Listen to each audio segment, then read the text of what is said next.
ಇವತ್ತು ವಿಧಾನಸೌಧದಲ್ಲಿ ಪಾಕಿಸ್ತಾನದ ಪರ ಘೋಷಣೆ. ಖುದ್ದು ನ್ಯೂಸ್ ಫಸ್ಟ್ ಜೊತೆ ಮಾತನಾಡಲಿಕ್ಕೆ ಬಿಜೆಪಿ ಯುವ ಮೋರ್ಚಾದ ಅಧ್ಯಕ್ಷರಾಗಿರುವಂತ ಧೀರಜ್ ಮುನ್ರಾಜು ಅವರಿದ್ದಾರೆ. ಅವ್ರನ್ನ ಮಾತಾಡಿಸ್ತೀನಿ. ಧೀರಜ್ ಮುನ್ರಾಜು ಅವರೇ, ಈಗಾಗಲೇ ಎಲ್ರಿಗೂ ಗೊತ್ತಿದೆ, ನೇರವಾಗಿ ವಿಧಾನಸೌಧದ ಒಳಗಡೆ ಪಾಕಿಸ್ತಾನದ ಪರ ಘೋಷಣೆ.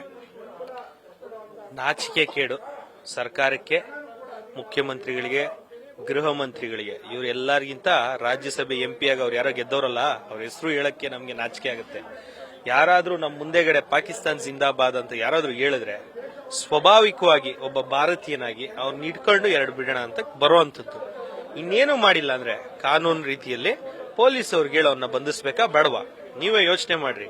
ಯಾರಾದ್ರೂ ಜವಾಬ್ದಾರಿ ಇರುವಂತ ಒಬ್ಬ ನಾಗರಿಕ ಮಾಡಬೇಕಾಗಿರುವಂತ ಕೆಲಸ ದೇಶದ್ರೋಹಿಗಳನ್ನ ಅರೆಸ್ಟ್ ಮಾಡಿಸುವಂಥದ್ದು.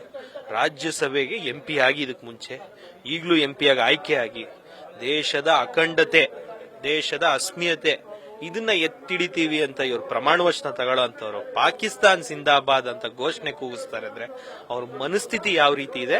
ಅವ್ರಿಗೆ ವೋಟ್ ಹಾಕ್ತಂತವ್ರಿಗೆ ಇವತ್ತು ನಾಚಿಕೆ ಕೇಳು. ಅವ್ರಿಗೆ ಯಾರು ವೋಟ್ ಹಾಕಿ ಇವತ್ತು ಆಯ್ಕೆ ಮಾಡಿದ್ರಲ್ಲ ಅವ್ರಿಗೆ ನಾಚಿಕೆ ಆಗ್ಬೇಕು. ಏನ್ ಆಗ್ರಹ ಮಾಡ್ತಾ ಇದ್ದೀರಿ ಸರ್ ಈಗ ಯುವ ಮೋರ್ಚಾ ವತಿಯಿಂದ? ಈಗ ನೀವು ಸರ್ ಬಂಧನ ಆಗ್ಬೇಕು.